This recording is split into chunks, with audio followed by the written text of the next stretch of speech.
Hello friends, আজকে আমি আপনাদের সঙ্গে ব্রোকলির একটি রেসিপি শেয়ার করব।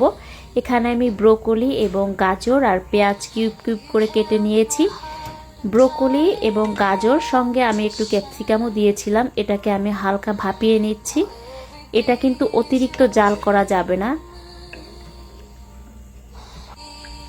অতিরিক্ত জাল করলে পুষ্টিগুণ নষ্ট হয়ে যায়।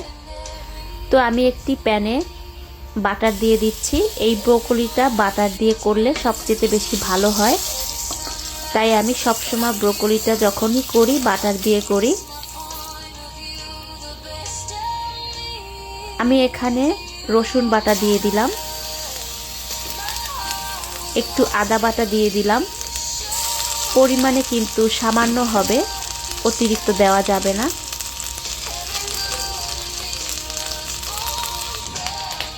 এটা যখন একটু ভাজা ভাজা হয়ে যাবে, আমি একটু লবণ দিয়ে দিলাম।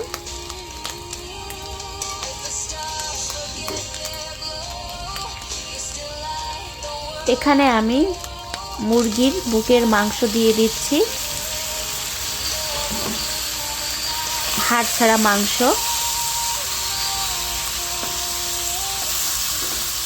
মাংসটা নিয়ে আমি খুব সুন্দর করে নেড়ে চেড়ে নিচ্ছি। মাংসটা যখন একটু হালকা ভাজা হয়ে যাবে, এখানে আমি শুকনা মরিচের গুঁড়া দিয়ে দিচ্ছি।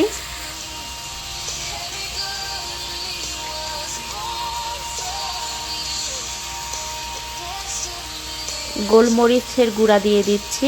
গোলমরিচটা অবশ্যই দিতে হবে। কিছু কিছু খাবারের জন্য কিছু কিছু মশলা ব্যবহারটা অত্যন্ত জরুরি। যেমন এই ধরনের সবজি করলে অবশ্যই গোলমরিচ, সয়া সস দিতে হয়। আমি কিন্তু একটু সয়া সসও দিয়ে দিলাম।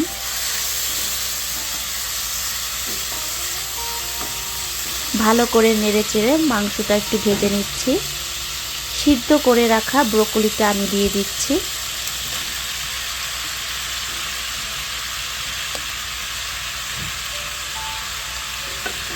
ফ্রেন্ডস, এই সবজিটা কিন্তু অনেক টেস্টি হয়। আপনারা বাসায় অবশ্যই ট্রাই করে দেখবেন। আশা করি আপনাদের সবার ভালো লাগবে। আর এই সমস্ত সবজিতে কিন্তু পুষ্টিগুণে ভরপুর থাকে। সবসময় চেষ্টা করবেন সিজনালভাবে যখন যে সবজি পাওয়া যায় সেটি খাবারের জন্য, রান্না করার জন্য চেষ্টা অবশ্যই করবেন। দেখুন ফ্রেন্ডস, আমার ভাজিটা দেখতে কতটা সুন্দর হয়েছে। দেখতে যেমন সুন্দর হয়েছে, খেতে তেমনটা মজা অবশ্যই হবে। আশা করি আপনারাও বাসায় অবশ্যই এই ভাজিটা রান্না করে খাবেন।